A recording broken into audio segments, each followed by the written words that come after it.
All right, good evening, everyone, and welcome to Green White Checker TV. Tonight we have the Dark Horse Racing Area 51 Indy Series here tonight at Michigan International Speedway. It is going to be tonight a 90-lap event here. As say drivers just now kicking off their qualifying laps, and say it's going to be nice and warm this evening, though.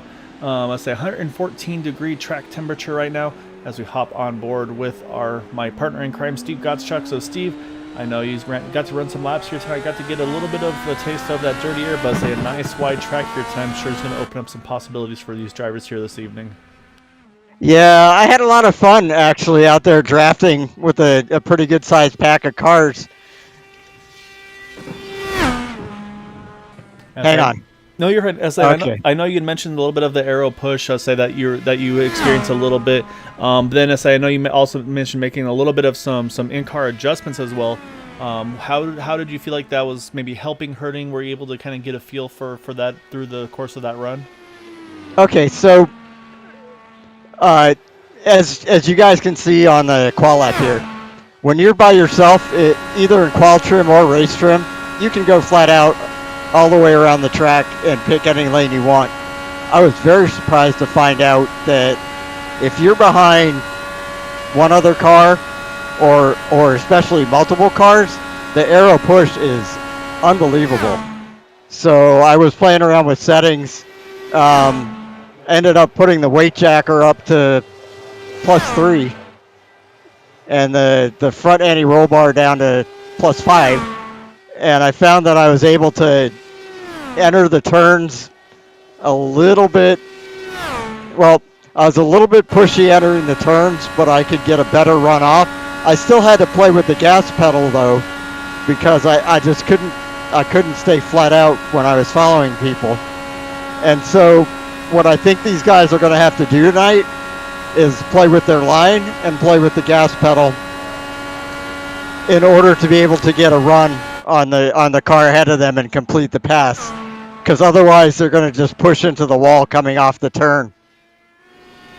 Yeah, so even with a track as wide as Michigan, the wall comes at you a lot quicker than you might be expecting, and so yeah, I think you're right.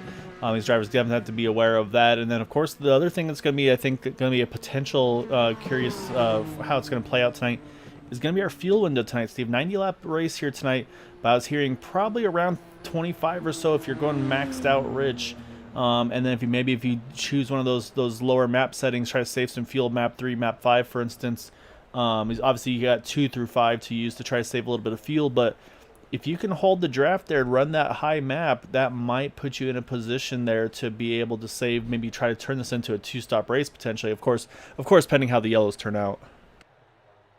Yeah, that might have been an interesting thing for me to play with when I was behind a pack of cars, just to see how low I could put the engine map and still be able to keep up with people. So I'd say there's always a lot of things that we can play with and try to learn as we go along here. So we'll have to wait and see. But right now it looks like qualifying is just about completed here. Looks like got a few more cars on track here, finishing up their laps right now. But it looks like just those couple are going to be about 2 other drivers right now. So we'll see what lap times they can put on here for tonight. But yeah, it's gonna be a fun one here this evening. Definitely looking forward to see what these drivers are gonna have in store for us tonight.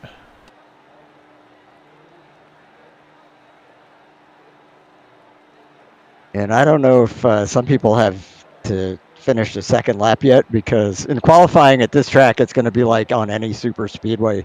You're going to take the first lap up high, and then the second lap is your money lap, and take it as low as you can without scrubbing off speed. So I'm seeing quite a difference in lap times, bigger than I would have expected. And some of the people I would have thought would have qualified up near the front haven't. Yes, actually noticing the same there, and actually a lot of drivers qualifying tonight as well. Looks like 19 of our, I believe, 21 drivers that are be taking part tonight put down a qualifying lap. But you're right though, Steve. I think some names that we would expect to see further up the field there, just not having the laps they're probably hoping for tonight. So with that, though, we're going to go ahead and pull up our starting grid for tonight. And on that front row, it is going to be the 007 of Henry Bennett winning pole position.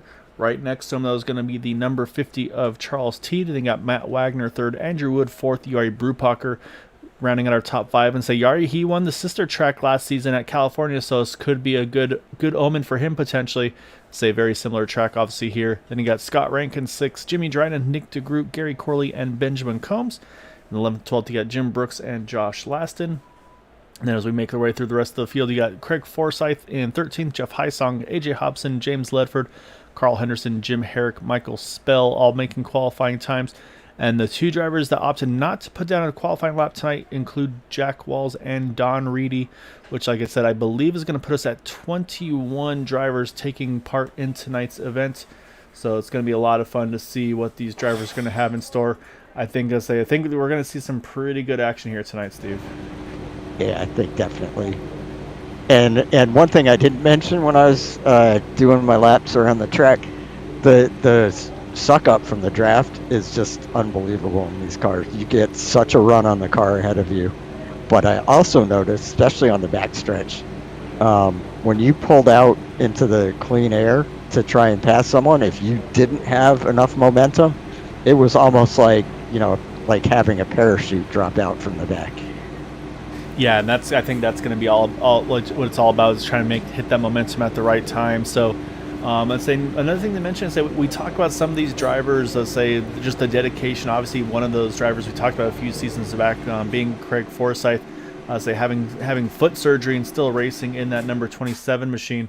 Let's say we got another one of those drivers here tonight, Steve, and that is the number 18 of Jeff Hysong, actually starting right next to Craig. Say Jeff, unfortunately, say a bit of an injured knee. Say had a bit of a paver stone to the kneecap. So definitely in some pain. But say he was testing it out. He felt like he'd be all right for tonight, trying to kind of practice the on and off throttle. And so say driving a little bit injured here tonight. It's that 18 car, but say it's always.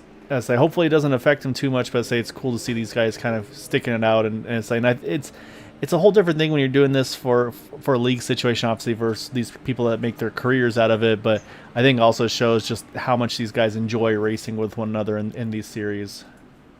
Yeah, definitely. And hopefully he took some painkillers, and it's a good thing that this is a track where you don't have to do a whole lot of braking. I don't know if if it's his left foot or his right foot, but you're also not. Well, I guess you are modulating the gas some if you're not out front, but it could be a lot worse if it was a short track or a road course. Yeah, you're exactly. Yeah, I mean the road course especially I think would be a rough one, but like I said, it's definitely. Let's say it's fun to see him on, but like I said, hopefully he's able to make it through. And like I said, maybe more incentive to get to the front, try to get that clean air, maybe be able to keep your foot to the floor, not even have to worry about that throttle pedal. Just keep that thing mad and put a brick on it, if you will. So we'll have to wait and see. But again, 90 laps is the race distance tonight. Fuel tire strategy always could come into play here as well. But it's going to be Henry Bennett, Charles Teed that lead the front row here. There's the pace cars just about to duck off there, and they'll get going on the initial start on the green flag. And then any future cautions will then be controlled by the leader and single file as green flag is out, and we are underway 90 laps here tonight.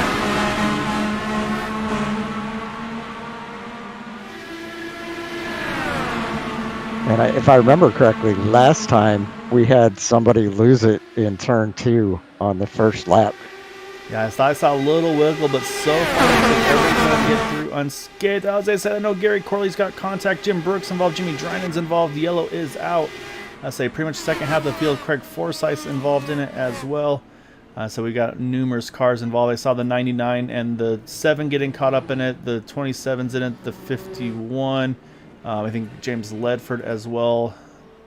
I think Don Reedy may have gotten away with it. I'll say Gary Corley trying to get it back to the pits, but he's got, looks like, left front tires, completely off the car there. So I'll say we talked about Steve. Like I said, I think they made it further this time than last time around, but unfortunately contact yet again on that opening lap here. Yeah, this one was actually on the straightaway. It had nothing to do with getting loose coming off the turn. Yeah, we're going to try to find exactly where it all kicked off. I'm watching the 7 here of Gary Corley. He's got the 99 of Jimmy Dryden to his inside, or to his outside, I should say. And there's contact between the two of them. I say, well, let's try to take one more look to see who moved down or up on which. I'll say, let's go back to the chopper view. I think that actually gives us our best look here, Steve. So you can always use the lines kind of as a judge there. And honestly, they kind of both move. One moves up, one moves down, and they meet in the middle. And then unfortunately behind them, just nothing these guys can do. You can see at that point the 7's around. The 99 tries to avoid him. That washes him up into Jim Brooks. Craig Forsyth, nowhere for Craig to go as well. And then from there, you can see the 48, I believe that is, James Ledford. He gets caught up in that one as well on the inside. And then we saw a few cars a little further back here, just sneaking on by here. But unfortunately, about 4 or 5 cars caught up on this lap one wreck. Yep, kind of a mini big one right there. Yeah, that it was, and it looks like a lot of drivers had to take the tow as well, which is always a huge disappointment. So that's going to put them at least 1 lap down. It looks like James Ledford, Jim Brooks said, unfortunately, they have to burn their faster pairs, but they're back out on track. They do not lose a lap, it appears. I think they're still on the tail end of the lead lap. Those that did have to take tows, though, unfortunately, include Gary Corley, Craig Forsyth, and it looks like actually AJ Hopson may have been involved as well. I didn't catch where AJ was involved, but he's also in the pits here. Jimmy Drennan just now heading back out on track, which I believe will, like I said, I think puts him 1 down here. So yeah, it's unfortunately a quick early incident there to cost a handful of drivers a lot of track position. But now it kind of, I think, is going to put that fuel mileage again right back into play here, because we did have a couple drivers top off, or I should say pit under that yellow, first of which was the 09 of Josh Laston.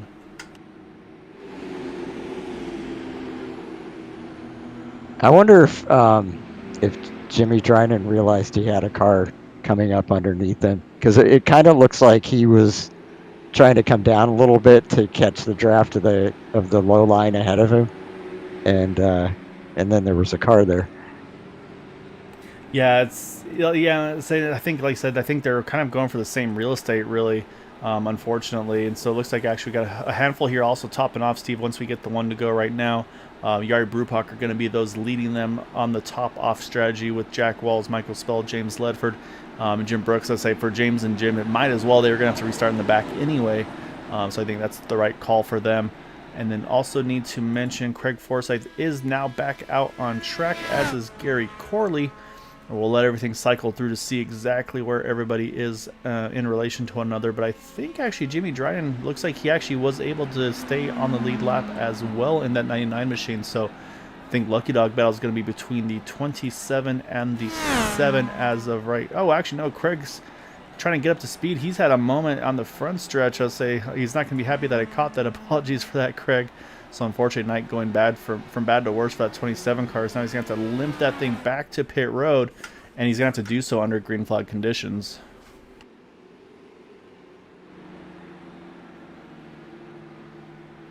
Oh, yeah. I was hoping he didn't hit anything, but, yep, nosed into the outside wall. Yeah, the only hope is if he hit it straight on with the nose cone, maybe he can get away with it here. But the lights are still off of the pace cars, so you can see right now they're kind of spaced out a little more than I think you'd want to be behind Henry Bennett, because, I mean, again, you don't want to give him too much room. Now you see Matt starting to close the gap back up. So we'll say once that pace car ducks off, it's up to Henry when he wants to go. So say that pace car has to be off the racing surface, though. I say now you see it's down and away. So now it's up to Henry when he wants to get going. And now he is down and away. So this is where you have to also watch out for those accordion restarts. But so far it looks like it's a clean start as they head back into turn number 1. Okay, I'm watching Craig Forsyth just to see what he does in the pits, because he went right in. Yeah, and that's the right call there. So hopefully he can get a quick pit stop done there and maybe just get that nose replaced. So right now, though, it's Matt Wagner who's putting the move on Henry Bennett, trying to see if he can lead this lap here. Say, obviously, Henry able to lead those first couple laps. I say Matt clears him entering 3, but now can he keep the momentum out of 4 and lead this lap? And it looks like just by a nose he does, as Craig still sits on pit road, and looks like it's going to be more than just a nose cone, Steve, because it's a very lengthy pit stop still here for Craig. And that's a shame. Yeah, I mean, he never really got a chance to get his race started, and already going to be multiple laps down, possibly still a damaged car as well. So And you see right there, Matt Wagner, he got that lap lead, Steve, and he drops straight to the back here, about 5th position now. I think that was part of his plan, was just wanted to get a lap lead and then it's kind of going into cruise control here. And now it's Charles T that's actually found his way to the point and starting to look like we're going to see that leapfrog strategy right now. Looks like Charles and Henry here are going to maybe try to work with one another here to try to build some gap up over that 3rd position out of Scott Rankin. Is it possible that Matt Wagner has gone into fuel saving mode? I know that's unusual. I gotta say, Matt's one of those guys that say it doesn't take him long to catch on to some strategies. That say, unfortunately, we know he's been burned a few times on fuel mileage, so I think right now he's going to try to see what he can do. But the other thing he has to do, though, is has to make sure he can't fall too far behind these guys in front of him. Because, of course, they say you got to make sure you stay within that draft, which these cars, you can hold a pretty good distance before the draft really disappears. Usually it's about, I would say, a second and a half window. But obviously, the closer you stay to them, the less you have to be aggressive to kind of close that gap back up, which you can see right now you've got about the top 10 here within just maybe, a second and a half at the absolute most right now. So, but yeah, right now it looks like Henry and Charles are kind of doing that leapfrog strategy like we talked about, but I think Scott wants to join the party here. You almost have to do that leapfrog strategy if you're up there because you get such a run on the car ahead of you. Yeah, you're exactly right. And the thing is, if you don't do, then that 3rd car line, he's going to probably jump underneath you. So it's that risk versus reward. But we do need to mention, we do have a bit of a split right now from the field. Josh Laston right now, kind of the caboose, if you will, of this lead pack. Let's say these guys all clearly and easily in this lead pack draft. Michael Spell and Jim Brooks are just out of range right now. Michael about, looks like 1.31 second or so behind these guys. But actually, Michael really closing the gap last time by was about a half a second quicker than Henry Bennett. So I think they're going to be able to pull themselves right back into this mix as well here. And also, those were 2 drivers that topped off as well in that one to go, Steve. Yeah, which just shows you how strong the draft is here. How many laps did you say they could go on fuel? I think full rich, I think it's about 25 laps, so kind of for that caution, I would say maybe they can get to, let's say maybe 28 or so, which maybe that's where they think, hey, we can just be aggressive, use that pit strategy. So I'll have to kind of keep an eye on that and see how it all pans out. But right now I'm watching Henry Bennett here behind Scott Rankin, our race leader, and he seems awful comfortable right now, just cruising behind Scott right now. So I'm kind of thinking that Henry's definitely one of those big picture drivers. So I think Henry's just right now kind of using this 156 car as a draft breaker, if you will. Let's say not a knock on Scott by any means. We know how fast he is without needing anybody to maybe draft off of him. So right now it looks like we got about 2 different strategies right now from the 007 and the 156 here. Well, I think we got a lot of fuel saving strategy going on in this whole pack because you don't see a lot of people trying to pass each other. Yeah, I'm saying pretty much the whole field's caught right back up here to the main pack. We've got now 16 cars in this lead pack right now. James Ledford, unfortunately, he's fallen off the lead pack in that 48 machine. Him and Don Reedy, they're kind of off on their own here. About 5 seconds off the lead right here. Actually, 6.5 it looks like now. Do need to also mention, though, Craig Forsyth, he is back out on track, Steve, but I think that car definitely does have damage. Even without the draft, I think that car just does not have the pace he's looking for. I think he's got damage repaired, but I think just the pace is not there. So I think this is going to be just him trying to limp this thing along to the end right now. So just, again, really unfortunate start of the race for that 27 car. And I see one driver that is not worrying about saving fuel right now, and that would be the Carl Henderson driven machine. The white car that is now, what is that, 4th or 5th? Up to 5th, yeah, plus 12 for Carl. I think you're right. I think Carl, he's decided, he's like, you know what, all these guys, they're just saving fuel. We'll say this is the opportunity. You can take these opportunities. Everybody's just kind of cruising on maybe map 3, map 5. I say Carl probably just running map 1 and said, you know what, let them run the race. I'm going to go on a different strategy because, again, it could be a track position strategy that winds up winning this race. If a caution comes at a timely opportunity for Carl, that could put him in the catbird seat. So Carl opted, like I said, to get that track position in that 42 car, trying to work over that number 50 of Charles Teed. Hasn't worked as of yet, but has, like I said, worked his way up from now plus 12 from the starting spot. So 17th to 5th here, and not too long, or a pretty short time span here. And it looks like it does get a little harder to pass the closer you get to the front. Yeah, and you also see, I am impressed though, Steve. These guys are able to actually stay just a little bit off of each other without really being completely separated on the draft side of things. I really thought that they would have to kind of everybody stagger way off groove, maybe a lane or two away from each other, but these guys are holding really steady here. A very big difference to what we saw last week, where just the arrow push was massive.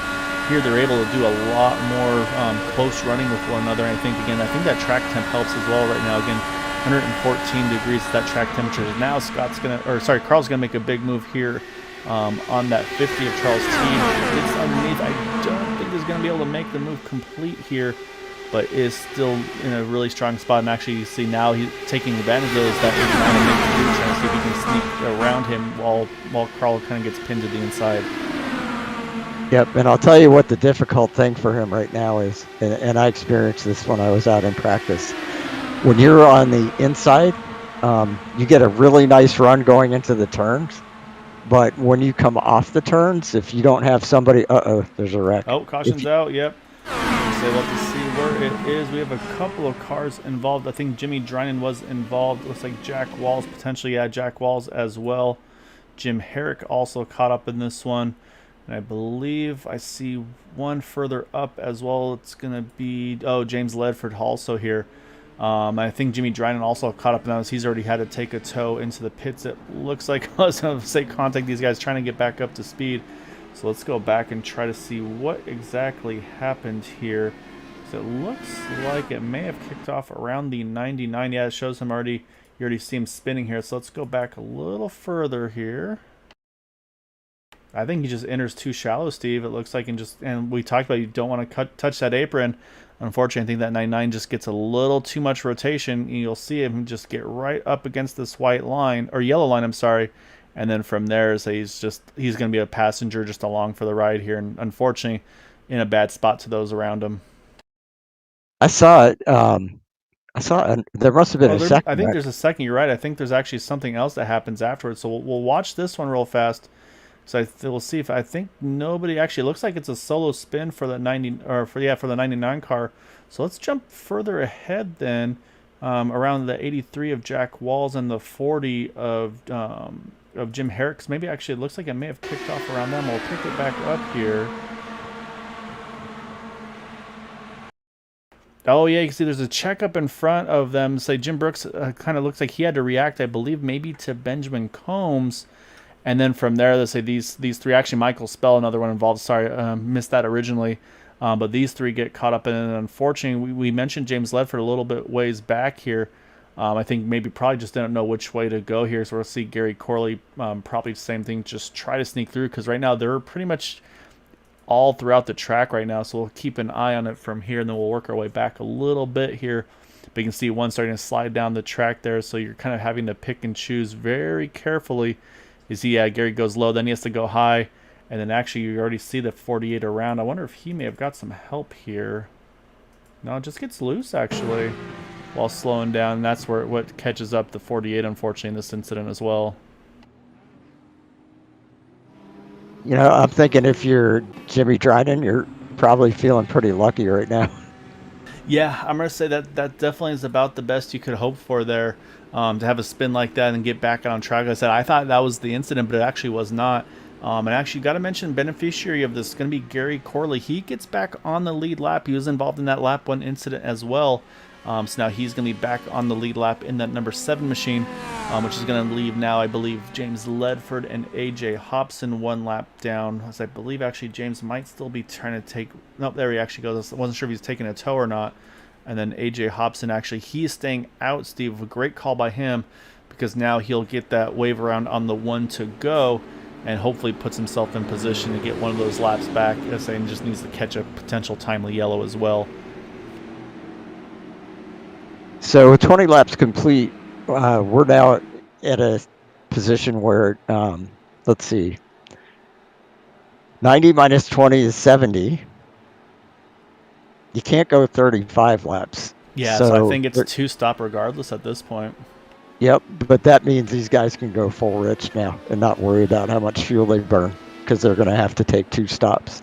Yeah, I think you're spot on there. And in regards to that, Steve, who were we talking about being aggressive there on that previous run, not worrying about the fuel saving strategy? Look where he's up to now in that second position of Carl Henderson. I say a great pit stop as well, but it was gaining a ton of track position before this all kicked off those cautions. And like I said, he wasn't cruising. He was working his way to the front, so now he's going to restart right behind our race leader in that 007. Yep, that's fantastic. That really worked. That strategy really worked out. And like you said, now this is going to change the complexion of this race as well. Say, because you do have still options. Maybe you still try to save fuel, because if you can go longer than everybody else, if you're still maintaining a good race pace, that could open up some opportunities for you. Maybe pit later than everybody else. If there's a caution during the pit stop cycle, trap the field a lap down. But like I said, I think at this point, though, everybody's going to need 2 stops to make it to the end of this one. So now it's just going to be all about the strategy calls, though, for these guys. And it's going to be up to Henry Bennett, again, to control this next restart here.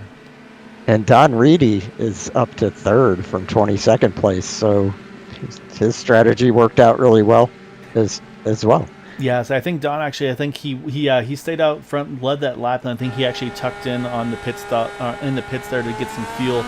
As here goes Henry Bennett, he drops and is away. I say so. Don's going to still be in the lead lap, but he's going to fall back a little bit here. But like I mentioned, though, and actually looking at Gary Corley, he's going to restart here about already half a lap behind the leaders. Unfortunately, just did not get caught up to the field here. Right now, though, we're pretty spread out back here, but it's going to be Carl Henderson, a great run out of 2. So we talked about the draft here, and he actually decides to tuck in behind Henry Bennett. Now he's going to make a look as they hit turn number 3. And I think he's going to get that. Yep, Carl Henderson into the lead. Yeah, so he looks like he'll easily clear, like I said, out of 4 now. If he can just hold the bottom, he wants to try to get that lap led, of course, and he will get it done there. So now we'll have to see what is the strategy for these guys behind. Do they decide to stay patient? Do they stay aggressive? And sure enough, I say it's going to be Nick Degroot who's done riding too. He knows it's going to be a 2-stop race to the end. He's going to stay after it as well. Yep, I think we'll see a lot more aggression now.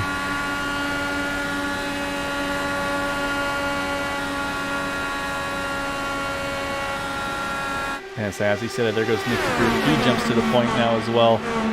So yeah, he's going to take over the lead in that number 89 car and again get one of those ever crucial bonus points. And this is interesting. Carl Henderson's trying to pass on the outside. He may be able to pull that off.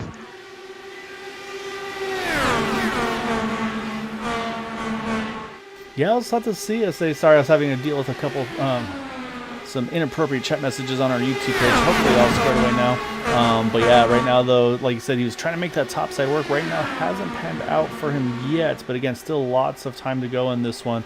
I'd say now the question is, like you said, do they kind of continue that leapfrog approach, or maybe they start to go fuel save? Because from what I'm watching from Henry Bennett here, Henry looks awful comfortable right now, just kind of cruising in that 3rd position. I think it's like we talked about, maybe going to try to run this stint out as long as he can. Maybe try to trap some guys a lap down, depending on how, if and when these cautions could fall. Yep, that's very possible, definitely. And this is, this is kind of typical for how things go with these guys. Nick Degroot loves to get up front and lead, and Henry tends to play strategy a little bit more. Yeah, no, you were spot on there. So they definitely have their both the ways of how they do these races, and I say it works very well for both of them. They're obviously both very successful drivers, the 2 of them, throughout the course of the season here, and of course all the other leagues they run in as well. So they're always ones to watch week after week. But right now, though, it's going to be Carl Henderson again going to take the lead here in turn number 3. And then starting to creep into the frame right now, though, Andrew Wood. I say we also know Andrew's one of those guys that you always have to watch week in and week out as well. So yeah, so you can see actually this time Carl's going to protect the inside line. That's going to put Nick to his outside here, Steve. we'll see. We talked about, does that outside line have enough momentum to make something happen here? And right now, out of turn number 2, you see that momentum does shift to the advantage of that 89 car here as they headed back into 3. It's the one problem. If you're not able to complete the pass coming off the turn, the person on the outside has the advantage of being in a draft with all those cars behind them. Yeah, right now, say just up the line. Still, I think just a nose ahead for Carl Henderson. Again, I think this will be opportunities for these guys to kind of maybe learn what works, what doesn't work as we get towards crunch time in these races.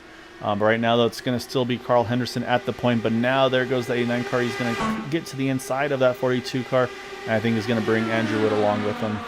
Yeah, it's looking that way. And Andrew tends to also be one of the more aggressive drivers in the league. I mean, I think, again, like I said, we're looking at the groups of guys we have right now. You got Nick Degroot there with Andrew Wood, Henry Bennett, Charles Teed, Matt Wagner, Scott Rankin. Like, we're used to seeing these guys run up front pretty much all season long. Like you said, with Carl Henderson, this is his first season running with these guys. This is a really good learning experience, I feel like, for him. Get them comfortable with him, get him comfortable with them, and to, again, kind of show what you can do yourself. You see right there, makes a nice little move there on Nick. I say Nick wasn't holding the bottom completely, and so Carl took advantage of that as they hit into 3, and once again takes the point one more time. Kyle, I'm going to turn it over to you for a few minutes. I need to take a quick break. Sam Vorser will take things over. We'll look forward to seeing you back here. As right now we start lap number 30 of 90, so just 1/3 of the race complete here. And again, now Nick Degroot cycling back to the front in that 89 car right now. Like I said, these guys just kind of leapfrogging with one another. And we do need to mention, though, right now, 12 cars here in the lead pack right now. You got Yari Brupacher here trying to work, I believe that is with the 40 of Jim Herrick to try to make sure they tag onto the back of this draft. We mentioned Gary Corley, unfortunately, didn't catch up to the lead pack during that after the pit stop cycle. However, is running lap times very solid comparable to the leaders, so isn't losing a lot of track time or track position. Just unfortunately, is down basically seconds to the leaders, and also can't save any fuel obviously right now. And unfortunately, we mentioned the 00 Don Reedy. He stayed out. He did lead a lap there, but then he went ahead and looks like he retired from the event. And then also Jimmy Drennan had something happen to him during this run as well. And he sits in the pits as well in the 99 car. Right now, looks like 3 laps down as they run. And for the lucky dog battle right now, AJ Hopson just has it ahead of that 48 of James Ledford.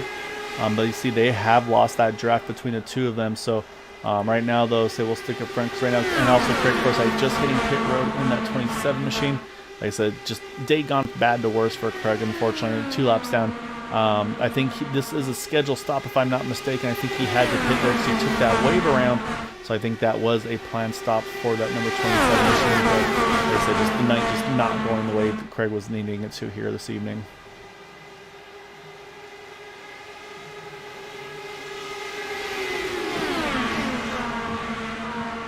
Driver we haven't really talked about tonight, Benjamin Combs right now in the 8th position, +2 from his starting spot. I said he's got a couple cars right behind him for position battling. Now you got Jim Brooks and Josh Laston. Right now Jim has that position over Josh. I say right now these guys 9th and 10th, and then Jeff Heisung again.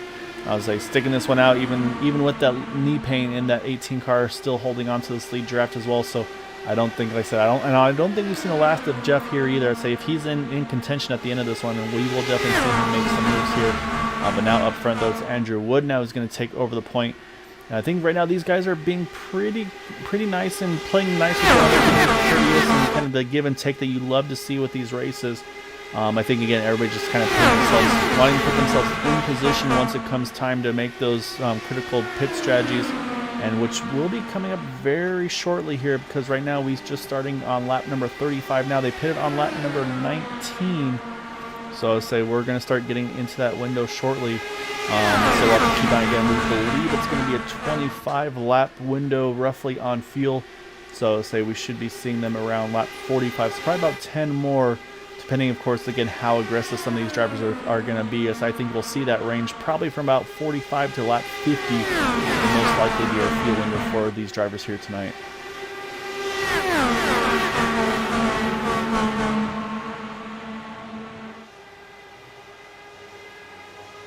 So we'll do that. We'll run through the field here a little bit, show our race leaders roughly as they run.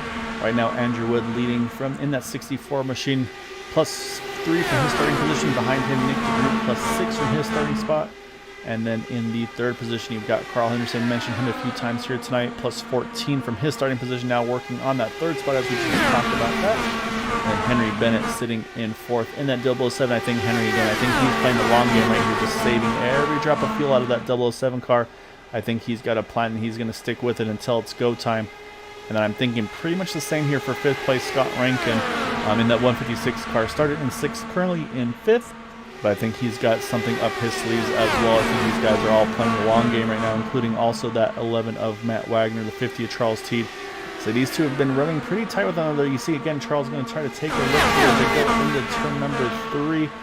And gets a little tight here, has to roll out of the throttle just a little bit there. That's going to give Matt Wagner a little bit of momentum down the front stretch here. And also Matt's going to have the advantage of the draft. That's going to keep him ahead of that number 50. And speaking of that, right behind that 50 is the 51 of Jim Brooks, +3 in the 8th position right now. As I saw that incident right behind him, I believe also had that fast repair in that first incident, so he's going to have to keep this thing clean to the end. And then a good little battle right behind with Josh Last and Benjamin Combs. These guys fighting right inside the top 10, 9th and 10th respectively. Right now, Josh just as a nose ahead, but I think it's going to go to Benjamin Combs out of 4 with that draft and momentum.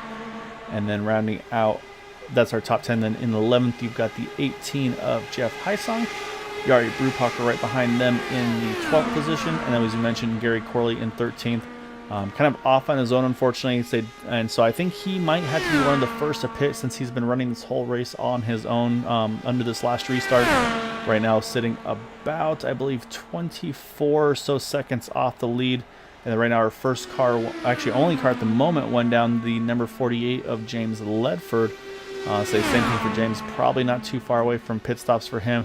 And then drivers that are more than one lap down right now, unfortunately for these guys, include the number 40 of Jim Herrick, who is now 2 laps down, as well as Michael Spell here in that 88, the 4 of AJ Hopson, and then the number 83 of Jack Walls. And we saw Craig Forsyth, he took that wave around, he's back out on track and actually has some draft, which is a huge break for him to help his speed maybe a little bit with that damage. We think he's still kind of having to limp around a little bit.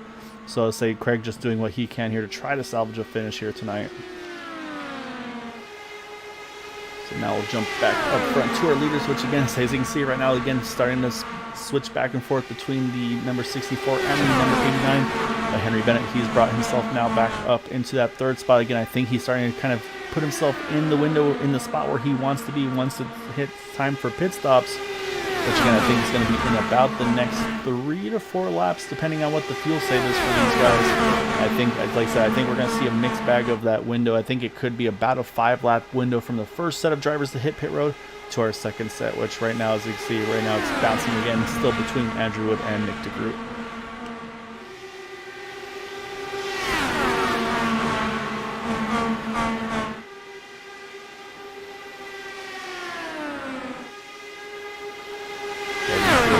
Separation now between 7th and 8th, Jim Brooks, Josh Last. And again, Josh isn't out of the draft by any means. He'll still be good to go to catch that 51 machine. Let's say this is going to cost that number 09 car a little bit more fuel to have to chase that 51 back down here. We're going to listen as well, though, with that distance. Does he have to lift a little bit, or can he keep it to the floor? And you can hear, yeah, just a little bit of throttle release there.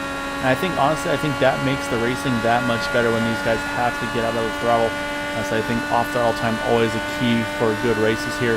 As I'm watching one driver here duck straight to the inside there, that's Nick Degroot. Thought it might be a hint at a pit stop, but it is not. He still stays out here as we're going to cross around to lap number 44.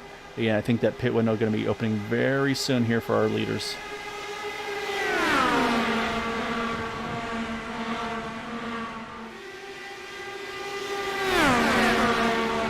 I do think what we're seeing up front, though, is these leaders, say with Nick Degroot, Andrew, they are working together here, I think, trying to keep the pace up, though.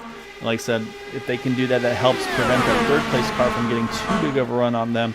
And so I think that's what they're doing right now, is kind of trying to keep the race between the two of them as they run. Again, they know even with this pit stop here in just a few more laps, they're going to have to make one more stop afterwards. And it won't matter if you're full save, if you're full rich. I think the window is going to be the same. It's going to be 2 stops. It's just the length of that second stop might be a little shorter if these guys can stretch this first run here a little bit further than the rest around them. So we'll have to wait and see. And actually, we got Carl Henderson. He's dropping way back here in that 42 car. Not sure if he had a moment or not, but he's dropped way back here these last couple of laps here. So say for Carl, might have to start thinking about his pit stop here very shortly, as we're going to start lap number 46 right now, which is just the halfway point of this race. But yeah, unfortunately, Carl, though, was, like I said, saw him in that top 3 or so, now falls back into that 11th spot. So possibly a little bit of damage for that 42 car. Can't tell anything obvious here, but if so, this might be the time for him to go ahead and try to use that fast repair during the green flag pit stop.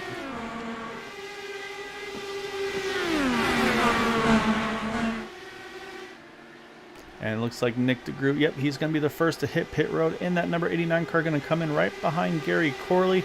Looks like a nice and smooth entry for Nick here, so I don't think any troubles for him to for any pit penalties. But now he's going to need this to stay green. Do need to mention also bringing in with him is also Carl Henderson in that lead pack as well. So we talked about Carl. He had dropped back a little bit. Now he hits pit road as well in that 42 car. And I think that window's going to start opening up very quickly for the rest of the field here. This is going to be that very critical juncture of this race where these guys have to be very careful. And right now, actually, these guys are going all a little further. Right now, it's just the 89 car, Nick Degroot, that has pitted. And you're going to see him right now coming out of pit road as the field's going to swing right on by him. And that's going to put Nick Degroot right now 1 lap down. Gary Corley puts him 2 down. They may be able to merge on with the draft here, so maybe help him pick up some speed right off the bat, which is always a good thing, as I think we're going to see our next set of pit stops. So I think Andrew Wood looks like he's going to be the next one in here.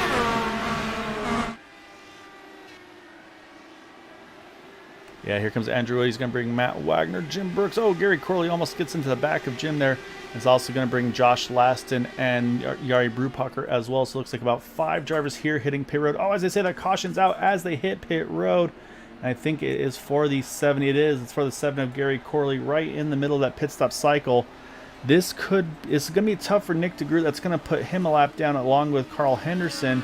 But this could actually be a golden opportunity for these drivers right here. If they can get out of the pit road here in front of Henry Bennett, which you see they're all starting to head out of pit road right now, it's going to be very tight. A lot of drivers are also going to start saving fuel here, but I think they're going to be able to win the race out of pit road. So this is always gets a little sketchy. These guys are going to have to be very careful to see if they can make this happen, if they get trapped a lap down or not. But now we talked about the danger of pitting early, and that's exactly what we see here. That caution comes out at just the wrong time for some, and might be about perfect for others here. I'm back now. Welcome back, Mr. Steve. As I see, we're just got a yellow during pit stop cycles, which is never what you want as a racer, as it's going to completely shake things up here. Yeah, I'm noticing, let's see, Nick Degroot and Carl Henderson right now, at least on my standings, showing as 1 lap down. I'm guessing there are 2 that pitted early. Yes, yeah, Nick Degroot, Carl Henderson, and pitted a lap or 2 before this caution came out. And then from Matt Wagner, Andrew Wood, Matt Wagner, Jim Brooks, Josh Laston, Yari Brupacher, they all had hit pit road as the caution came out. So it could be very interesting to see how this is all going to shake out here. But what we are going to see is we're going to see all those drivers that stayed out. They're all going to hit pit road right now. And so we'll have to see, because sometimes when you have those cautions under pit stop cycles, sometimes it really throws the field off here. So we'll have to wait and see if indeed Andrew Wood's going to cycle around as our race leader. Sometimes it holds them behind those guys that pit under yellow. So it looks like Nick Degroot just got the lucky dog, and I'm guessing Carl Henderson is going to take the wave around. Yeah, Carl's going to stay out here. Like you said, I think he'll take the wave around. Right now, and you see Andrew Wood, he's going to cycle around to the front here because it's going to be Henry Bennett. He'll be the first to leave pit road, but we'll come out behind all those other guys that pitted on 48. But again, doesn't change anything here. We're still pretty much going to be needing 1 stop to the end.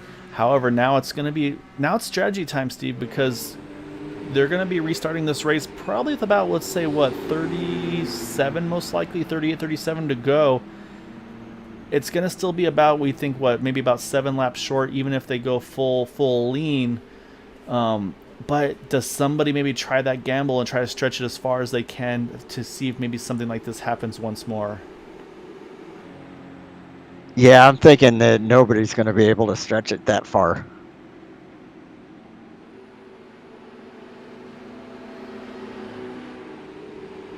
Yeah, I'm thinking the same for as well, Steve. But we'll have to wait and see. Well, again, we have to see as well. I think at this point it does look like everything's coming out clear for Andrew Wood. Looks like he is going to hold on to that position. He's going to restart now as our race leader. We do have a handful of drivers, like I said. Carl Henderson, he's out in front of the leaders. That'll put him back onto the lead lap. Nick Degroot got the lucky dog, so he just serviced his car. Now he's heading back out on track. Then we also have a few drivers trying to get at least a lap back, which include AJ Hopson. He was 2 down. This will put him to just 1 lap down, which is going to be a huge opportunity for him as well. You see Michael Spell going on by there as well. And you see it looks like Jack Walls, and then it'll be Andrew Wood cycle out behind our pace car here. And actually, Andrew's going to cycle past the pace car, which, yeah, so he's going to need to back it down here because he should be our race leader. Yeah, there he goes. He backs it down. I say that was going to get a little confusing if he took off there as well, because then the whole field would be pretty much on the tail in the lead lap there. I wonder did he surprise himself? I mean, yeah, the only thing though about that though, Steve, that little bit, even though it's not a lot though, that little bit of extra throttle that he does there, that's going to burn a little bit of fuel on this, on that 64 car, which is, I mean, you never know, but that could be just enough to make him have to pit just that little bit earlier than the rest of these guys behind him, even on the same pit cycle.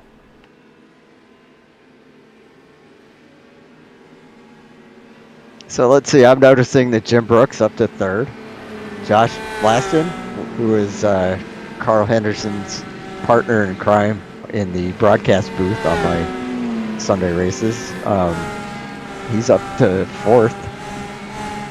Yari Brubacher up to 5th. Yeah, I mean, those guys that pitted there right as that caution came out, they were in the pits. They didn't enter close to the road or anything, so I mean, it was pretty much the perfect opportunity for them. So now it's going to be up to Andrew Wood here to get a good restart with Matt Wagner right behind him. You see, he gets a great launch on that 11 car. But yeah, let's say it's going to put a few of these guys who were in this nice little open pack there, like Henry Bennett, Scott Rankin, Charles Teed, back a little further than they've really been all race here. So and again, with the pit window still, say we're at 38 to go here, Steve. We know everybody cannot make it to the end. But I see, like you talked about Jim Brooks, though, he is ready on this one, Steve. He is right on the back of that 11 car Matt Wagner, and Matt's going to make a move here under Andrew Wood here into turn 3. I wonder if Jim's going to maybe try to pick up a little bit of aggression here, maybe try to get a lap as well, take advantage of that track position that he's got right now. And we got a leapfrog going on up here. Yes, and that's going to make life a little more challenging for that 51 car if he wants to make that happen right now. Looks like he's going to just kind of stay in cruise control here. I think opting not to get too aggressive. Like you said, you saw him there kind of staggering off in that just enough to keep the clean air on the front nose of that 51. And yeah, these guys are going to do that leapfrog game just like you talked about, Steve. That's going to keep the pace of this race up and should make it just that little bit more difficult for drivers like Yari Brubacher, or Henry Bennett, should say, Scott Rankin, to be able to get around drivers like Yari Brubacher and company. Although you can see Henry's definitely working on it. He's trying to get around Josh Lassen right now. And as I say that, Henry Bennett runs the fastest lap of the race here on this restart that last time by.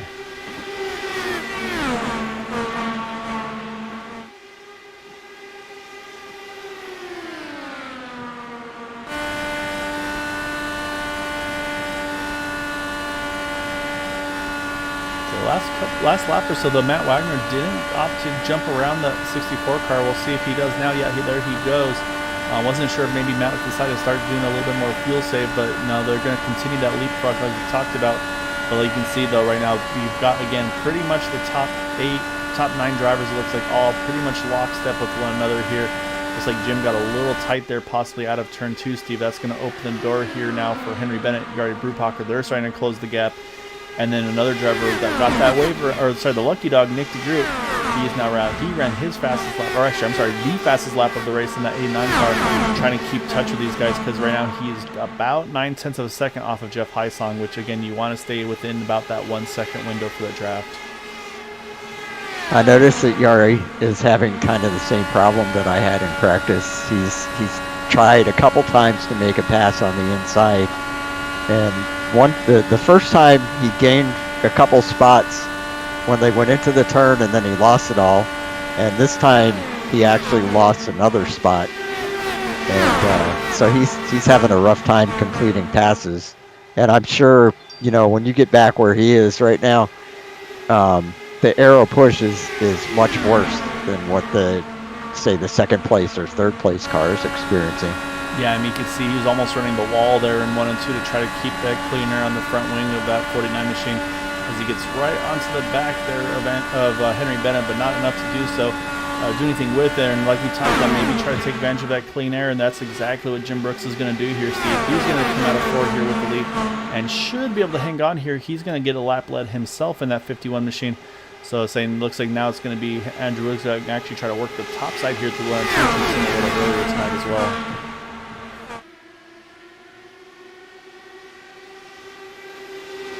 And he almost. What I did like there from the 51 though, Steve, is he didn't go and run that white line. I think if you're going to run the low line, I think you want to run right where he is right there. You want to run that seam basically. I think when you get a little lower, that the banking is just a little flatter, you lose a little bit of speed there. And so I think right now what Jim is doing here is keeping that car where it's going to handle the best, but then also doesn't burn off a lot of momentum. You can see he kind of enters at the outer part of the seam, then keeps it down pretty much right at the seam. I think if you're going to run the low side, I think that's where you need to run your car to make the most speed. But right now, you see now Andrew Wood's going to get that momentum that he's going to take right here back in 3. Yeah, I think he's going to make it work. Yeah, again, I mean, we're still, let's say, we're just in the outer window. Say now actually going to be 30 to go. I think these guys are right on the outside window. This is full fuel save. This is probably about in the fuel window they can make it. But you know these drivers, I think the earliest they pit is going to be in about 5 more laps here, probably about 25 to go. But then again, look at Jim here. He's going to steal some draft off of that 40 of Jim Herrick. Jim wants nothing of it. He's like, I'm just going to go straight to the apron here, boys. You guys go on by here. I don't want any part of this battle up front here. Say Jim, unfortunately, caught in the 3 incidents. He's multiple laps down.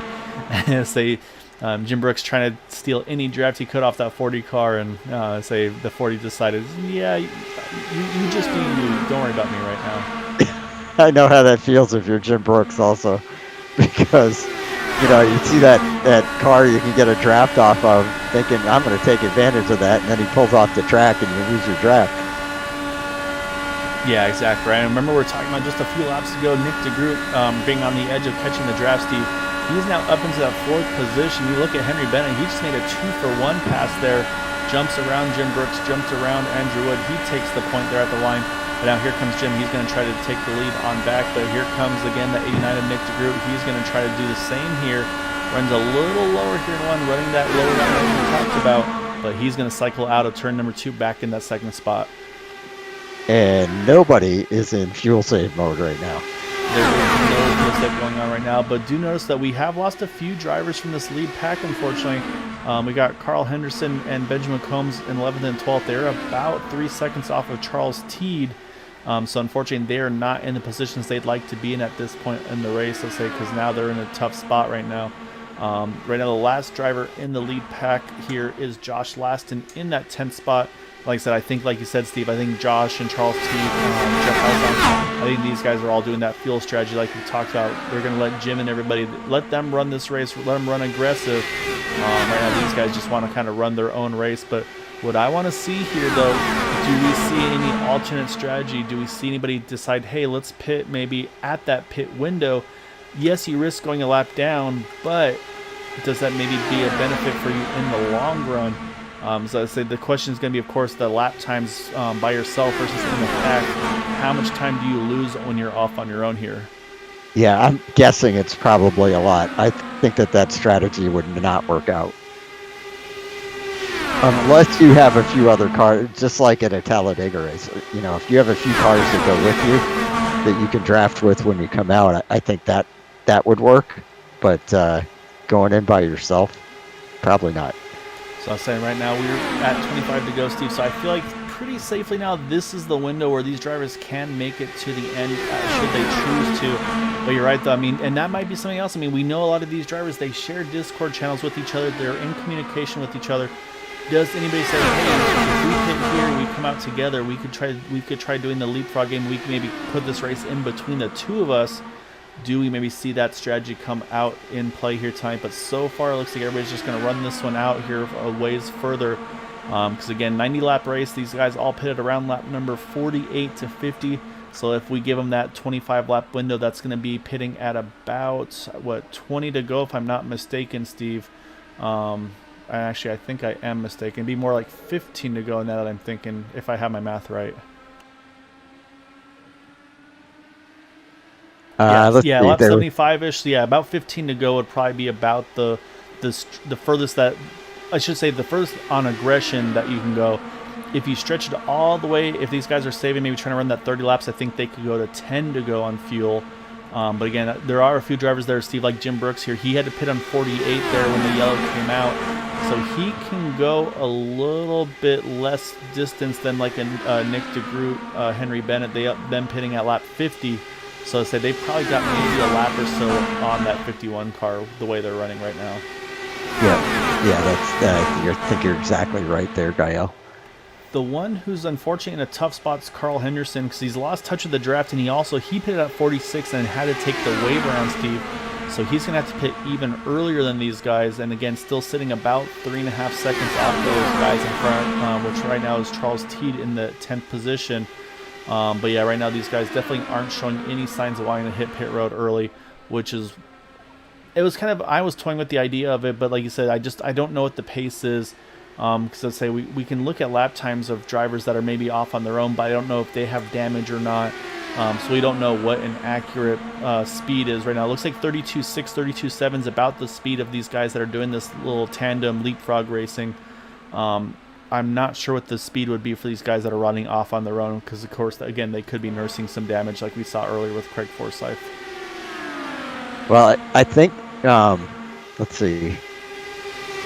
Carl Henderson is running with Benjamin Combs. They're doing a little leapfrog, I see. I think that this little pack right here is probably representative of what would happen if you have a 4-car pack trying to run down a much bigger pack.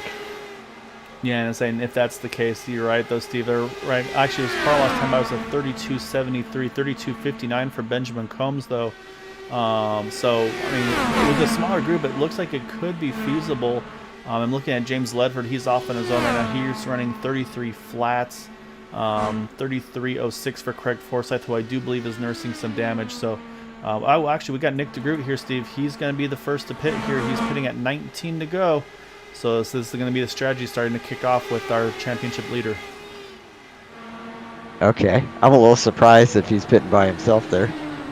But it might be one of those things, if you can pit by yourself, Steve, you can get a little more pit entry and you maybe steal a couple tenths here and there. We saw last time it worked out for him. He was able to cycle out right with the lead pack, and that's my thought, Steve. If you can exit the pits with this lead pack here, this could put you in a really great spot because you're still going to have the draft. So we're actually going to jump to the back of Nick Degroot. We're going to watch him exit pit road because you can see here these leaders come with a huge head of steam. But can he tag onto the back of that number 50 of Charles Teed? I think that's going to be the biggest potential here to change the outcome of his race, which it looks like he's easily going to be able to tag onto the back of these guys. Yeah, definitely. Okay, that'll work out really nicely. So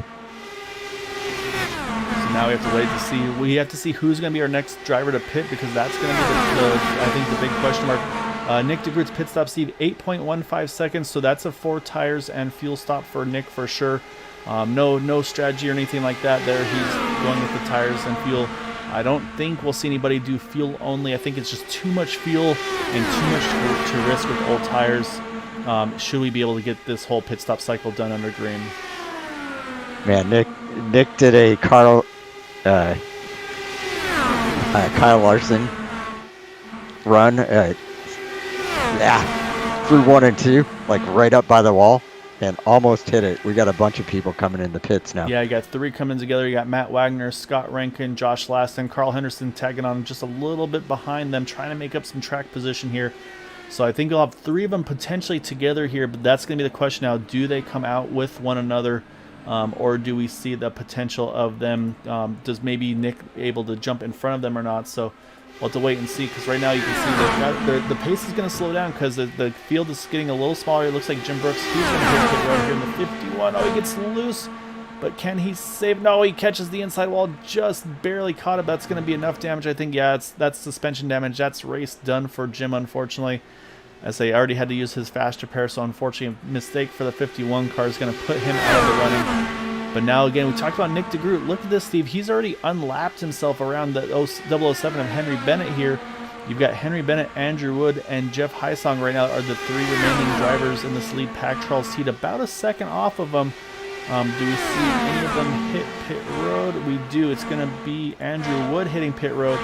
But honestly, I think they lost probably a little bit too much time right now. But right now, I think Catbird's seats, if I'm not mistaken here, Steve, is Nick Degroot, because look where he is, and the next guy that pitted there was Scott Rankin. He's got a pretty good margin on him. Yeah, I think definitely. The big question now is going to be, where does Andrew Wood come out in relation to these guys? And Henry Bennett still has to pit as well. Yeah, exactly. But the thing I feel like, though, is I think the pace is now these guys kind of splitting up. I say without a yellow, I think this has really gotten into the hands of this 89 car. So you see actually right there, Andrew Wood just left pit road, Steve. But at that point, Nick's going to be multiple seconds ahead of him here because he's already down the backstretch while the 64 car is just now exiting off the backstretch there. So I mean, yeah, if you're Nick here, if this thing stays green, you are looking very pretty depending on if these guys can get with each other and start drafting. But right now, I think Nick has played this early pit strategy to perfection. Yeah, I think definitely. And the advantage he had when he came out of the pits is there was a large pack of cars that were spread out far enough that he was able to latch onto them. Whereas, when Andrew Wood came out, it was just, 3 cars here, 2 cars there. So that stuck him a ways back. But I think the problem that Nick Degroot's going to have here is when Henry Bennett pits, which is not right really now. Yeah, now Jeff Heisong with him and Charles Teed. Yep, and now Nick's out there by himself. He doesn't have a draft, so the people behind him are definitely going to reel him in. Yeah, the question, like you said, it's going to be the intervals between them. So right now, like you said, Nick Degroot, he's got about, I believe, 1.2 second lead. You see now he's trying to break the draft of Scott Rankin.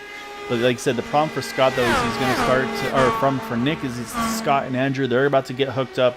I believe Josh Laston, he's going to be able to tag onto the back of these guys as well. Matt Wagner might be able to. But now it's going to be all about this pit exit. What does Henry do here? Can he get himself up to speed to be in the mix? And it looks like Henry has had a great pit stop. Oh, Steve, he gambled. We talked about nobody doing the fuel-only stop. Henry did it. 5.43 seconds, and he's going to cycle out just in front of Nick Degroot here. Older tires, but he's going to have that track position here. Yeah, that was a great move on his part.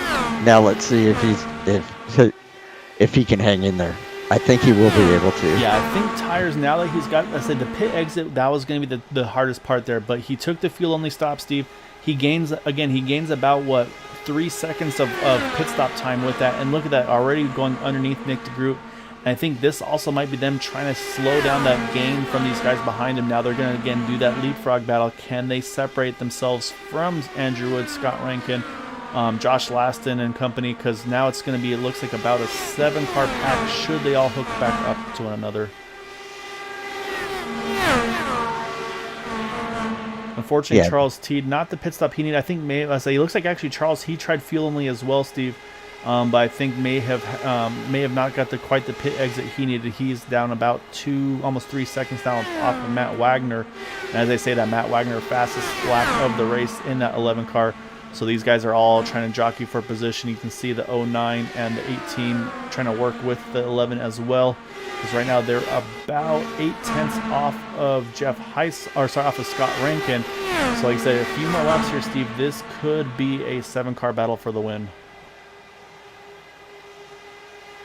And I'll tell you, for having much older tires, Henry Bennett is still able to race with these guys and make passes on the inside and hold it. So it's going to be a very racy finish up front. Yeah, this is going to get good. I'm saying, again, you've got some of the best right now up front here. I say you've got Nick Degroot, our championship leader, Henry Bennett, our champion last season. Andrew Wood probably could have been champion if not for having to miss a few races. You got Scott Rankin right here, who's pretty much taken this season by storm, these last few races that he's been a part of. And then, like I said, just that next group back, who they are catching this group in front. You got Jeff Heisong, Matt Wagner, Josh Laston. again, we know Matt Wagner and Jeff Heisong. We know they can win races. Again, for Josh Lassen, this is his first season with these guys. Like you said, same with Carl Henderson, but he is learning a lot and he's able to do a lot right now. So I wouldn't put him out of this one. I'd say probably one of the dark horse candidates for the win here tonight. But honestly, any of these top 70, you can make the right move at the right time. I mean, you're going to be in a great spot to win this race because right now we're already down to 6 laps left.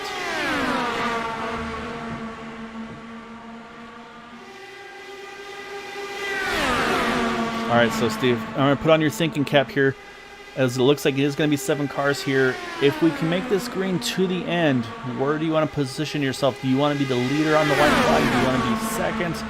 What do we think is the best position to have yourself in to try to win this race? Because now it's going to be all about making the right move at the right time to win this race tonight.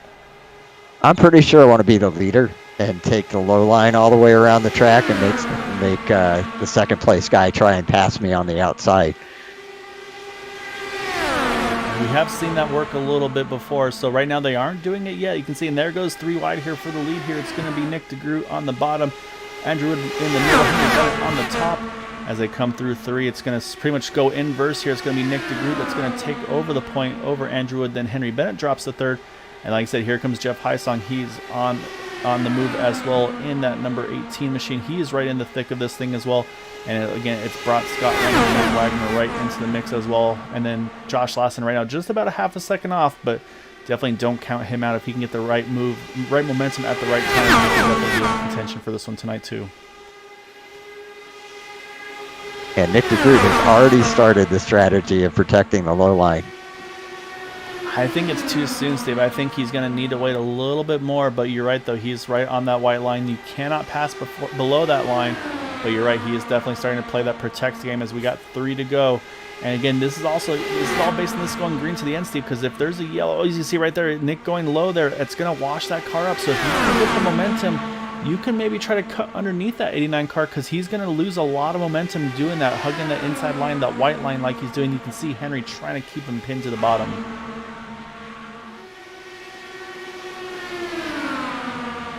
I'm really impressed at what Henry's doing with those old tires. Yeah, so Henry's in a good spot. I said now it's going to be all about, can Henry keep the momentum up and keep the clean air on his nose, I think, too. I think that's going to be also crucial. I'm watching that 3rd line here. It's Jeff Heisong. He's going to try to do the big top. Oh, a little bit of contact possibly or net code between the 007 and the 89 car. I was going to say Jeff Heisong was trying to do the elevator there, Steve, top to bottom. He gets just a nose ahead here entering turn number 3. Not enough to take the lead, though. As right now we're at 2 to go, going to come across here. If we can get the white flag, this will be the final lap of the race. And saying that at this point it's going to be who gets to the line first. And right now it's still Nick Degroot holding on to it. Here comes Andrew Wood through the middle. Andrew through the middle, Steve. He said he saw just an opening in the window. He's going to take it. Now can he get the momentum on the exit? Because again, Nick is having to hug that inside line very tight. And Andrew Wood's going to take the lead out of turn number 2. But now here comes Jeff Heisong trying to pinch that number 64 to the inside line. Can Jeff do something that's going to pull off this win out of turn number 3 and 4? And Matt Wagner flying around on the outside. I don't think he's going to make it, but man, he really came flying up there. Yeah, as they come out of 4 right now, it looks at the line. It's going to be a photo finish. I think it's going to be Andrew Wood just getting the win over Jeff Heisong. Matt Wagner is going to jump up into the 3rd position. Nick Degroot 4th, Scott Rankin 5th, Josh Lassen in 6th. Unfortunately, that contact, we saw maybe a little bit of net code. Not 100% sure. That's going to put Henry Bennett in the 7th position. And then, let's say, further on back, you got Charles Teed, Benjamin Combs, Carl Henderson rounding out the top 10. But let's say we were worried about the pinning the inside down there, Steve, and that's exactly what happened. It cost the momentum, and Andrew Wood saw that. He capitalized on it, was able to pounce, but still almost had a chance to get that attack there from Jeff Heisong. Almost was able to grab that win here tonight.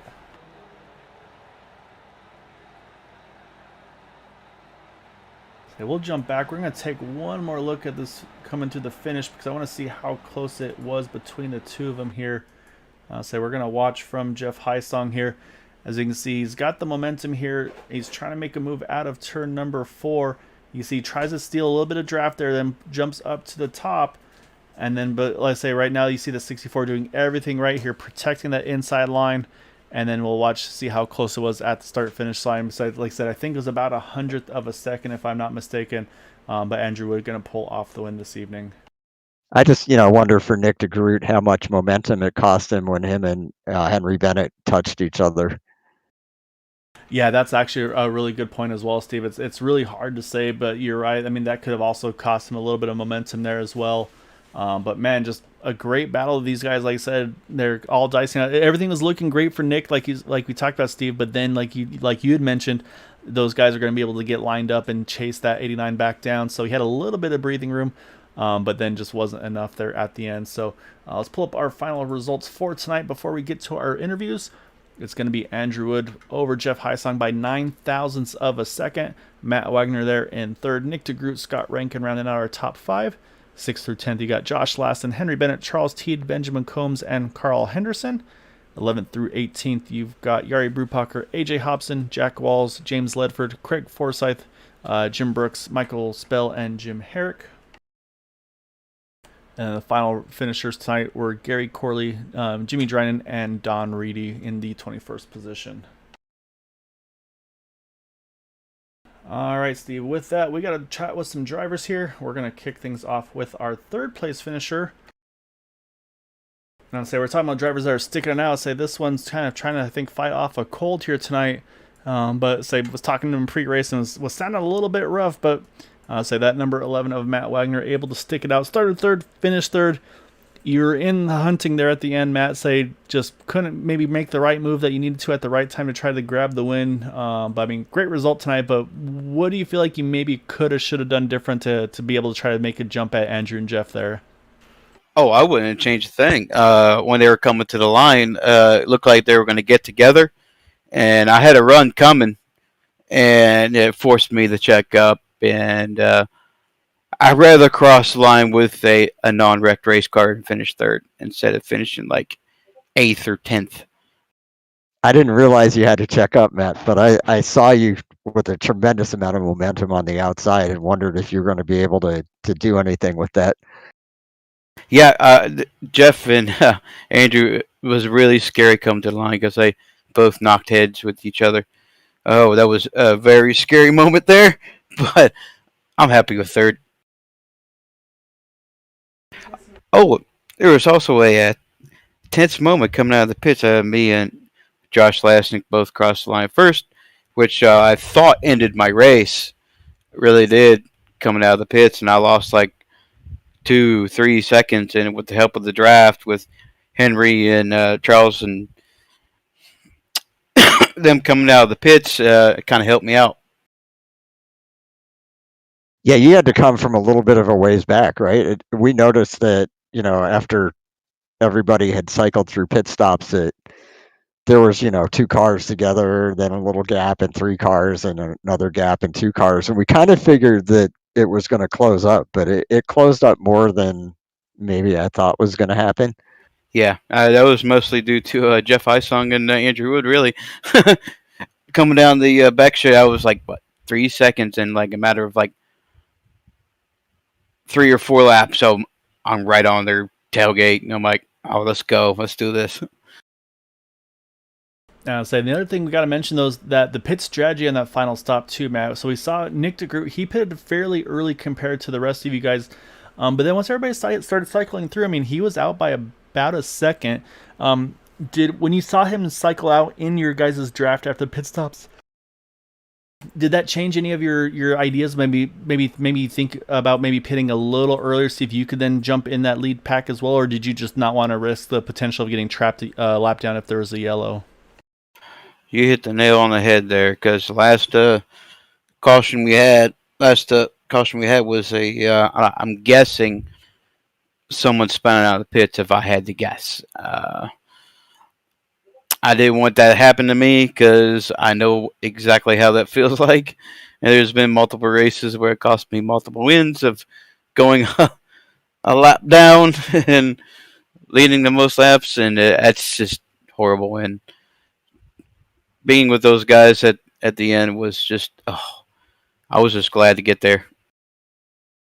Yeah, it was a lot of fun watching you guys battle out there. It seemed like, who was going to have the right move at the right time. I mean, we talked about it as well. We were a little nervous about the Nick kind of hugging the inside line like he did, so it kind of looked like it was costing momentum on the exits there. But yeah, just a great job by all of you guys. I'll say we had no idea it was gonna be that between you and the top six, top seven there at the end. It was pretty much anybody's guess. So just way to go to get up into contention there, Matt. It was a great run for you tonight. Definitely want to give you the floor for any thanks and shouts you'd like to give. The shouts. I'd like to thank you guys. You guys do an excellent job broadcasting. Um, HyperX Area 51 putting on the a show here. Oh, I had so much fun. Troy Lee Designs and everybody. It's just awesome. I'll enjoy this one, Matt. Rest up a little bit too. So hopefully hopefully this helps you start feeling a little bit better. And yeah, just great job tonight, man. Look forward to catching you here soon. Yes, sir. Have a good one. You too, Matt. Great job. Yep. Thank you, sir. All right, so now we're gonna jump to our second place finisher. And that is going to be the number 18 of Jeff Highsong. And Steve, I mean, we talked about going into tonight. I say busted up knee and all. I say we're still gonna have to keep an eye out for this guy. And I say he did not prove us wrong here tonight. I say it was in contention all the way through. And I'm guessing those last handful of laps there, Jeff, you probably completely forgot about that knee going after that win here tonight. Yeah, I kind of forgot about it halfway through the race once we kind of got going there. Now it's kind of stiff, but I'll get through it. That was a blast. I got to say that, though. Was it the right knee or the left knee? Oh, it was the right knee. Okay. So that definitely got to work out. Yeah, if we were at a road course or a short oval, I probably would not have ran tonight. Well, you'll go, Steve. I'm sorry. Yeah, you'll definitely feel it tonight and tomorrow. So get the ice pack or the heating pad out, whatever it takes, and hopefully by next week it'll be back to normal. Yeah, definitely. Yeah, I mean, and say so. Yeah, take us through those final laps because I mean, we saw you had to kind of come from the back just a little bit, had to make that big charge to catch up to Matt or not to Matt. I'm sorry, but to Nick and Andrew and Henry and company there. But then once you did, I mean, you were just able to find the moves to make to find those, put yourself in that position to have the runs.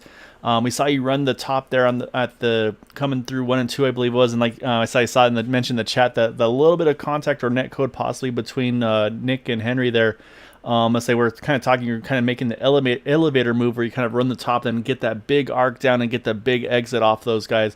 I'll say probably couldn't have timed that any better to avoid that situation. And then that battle between you and Andrew at the end there, so just about had the momentum that you needed to clear him at the line. But I mean, just take us through those laps. I mean, what was going through your mind when you were having a chance to try to grab that win? I mean, the heart was racing there at the end when there was the net code or contact, whatever it was. I think it was net code. Yeah, I almost had a heart attack when I saw Henry go across the track, and I was just like, thank God I wasn't running the top right then. But then I was just trying to climb back up to the front and see if I couldn't position the car in the right place on the last lap, but I just couldn't get it done. Is there anything that you feel you could have done differently to get that extra, few tenths of a second to win that one? Maybe just get the car up front a little bit sooner. I thought I got back down and got the draft, and that bottom seems a little squirrely. So I don't know if Andrew got a little squirrely or just came up to block a little bit because I had to go up the track, and that seemed to kill what momentum I had got from pulling down behind him. So either way, I mean, it was a blast. I'd have loved to get up there, but yeah, it was a fun one. Yeah, it was definitely a great race between all of you. I mean, like I said, at one point it was 7 of you guys battling out for the win after the pit stop cycle. So it was definitely a battle all race long. Saying it wasn't an easy one, obviously. So you had to work your way up from, I believe it was 14th to grab that second spot tonight. So you definitely had to do a fair share of passing tonight as well. So yeah, just great job tonight, Jeff. Like I said, sticking it out even with the sore knee. Like Steve said, you'll probably be feeling a little bit more after you're done here, but I'm sure wasn't thinking about it there at the time. So just hats off, man. Great job, and definitely want to give you the floor though. Any thanks and shouts you'd like to give for that second place tonight? Just thanks to Green White Checker TV. Thanks to you guys for the great job you do.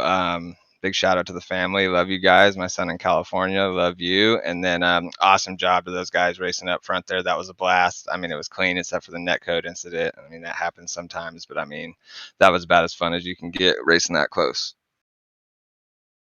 Yeah, so unfortunate. It's kind of the nature of the beast with online racing with these cars from time to time as well. But yeah, just hats off, Jeff. I'll say definitely enjoy this one. Rest up a little bit, and then look forward to seeing you next week, sir. Yep. Thanks, guys. We'll see you next week. Yeah, great run. All right, Steve, that's going to leave one person left to chat with, and that's going to be our race winner here tonight, and that's going to be the 64 of Andrew Wood. So we're going to pull Andrew on in here because they'll say it looked like it was going to take a lot to get Nick off the bottom and try to get the win there, but say you were able to get that momentum coming out of turn number 2, get in front there and clear that 89 car, and then from there, say then you had to play the defense at the end. I mean, just take us through. Say, and I think the biggest move that you did there is we're kind of looking at it now was that 3 wide here coming to the white flag to get underneath Jeff Highsong to put yourself in that contention, in that best spot you could have been to try to get that win here tonight. Yeah, thanks. I was trying my best to play around with some potential scenarios for the end of the race there because I came out in third behind Henry and Nick, and both of them were going to be, swapping and stuff, and it's very hard for the third place person to get involved. So I spent a little bit studying and trying to see what I could do to maybe get some advantage just based on how the car was driving.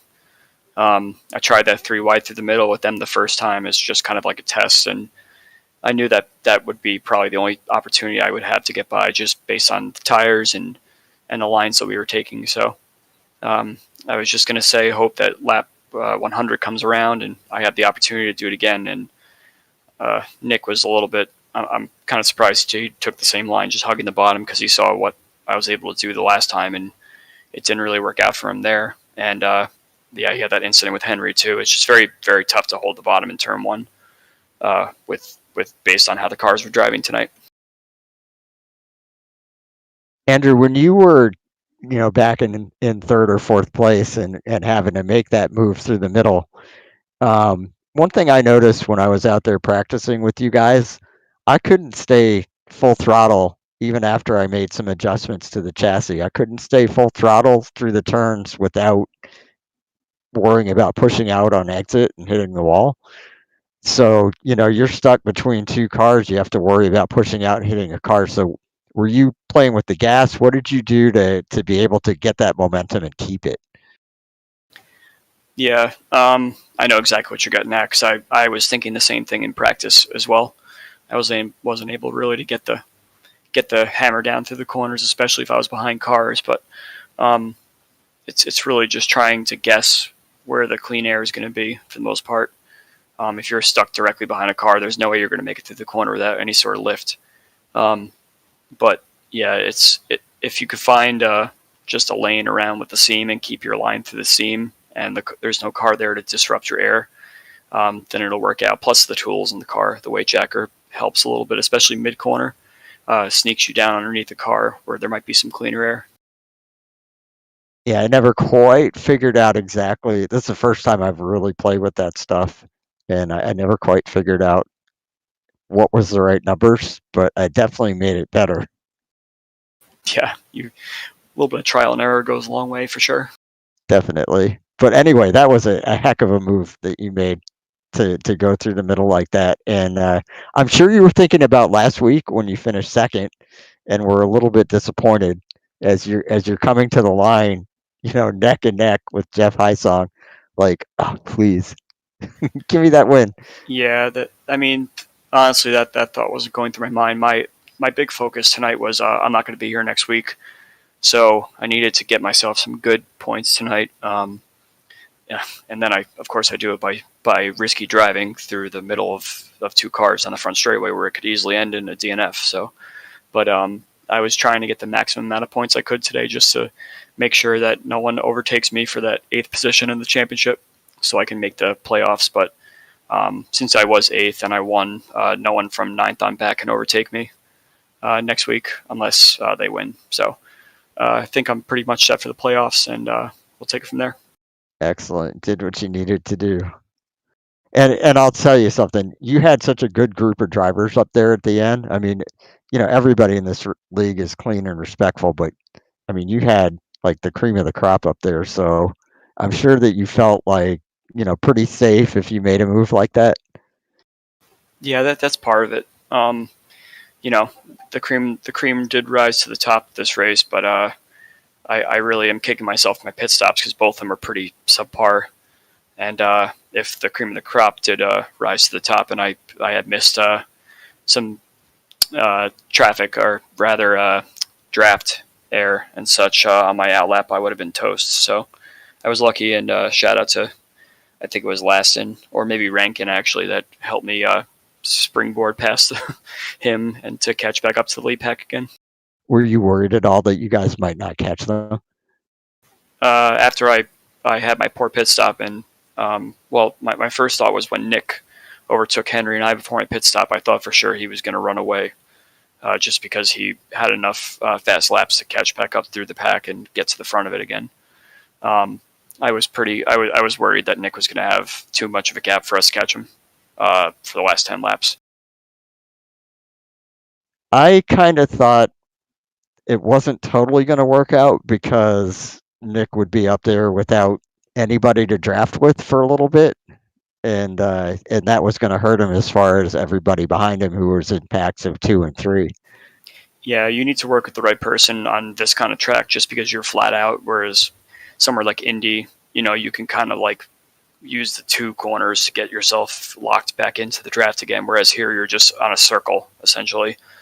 And it's very hard to draft properly when you're kind of like on a curve on the front straightaway, and no real opportunity for an optimum line.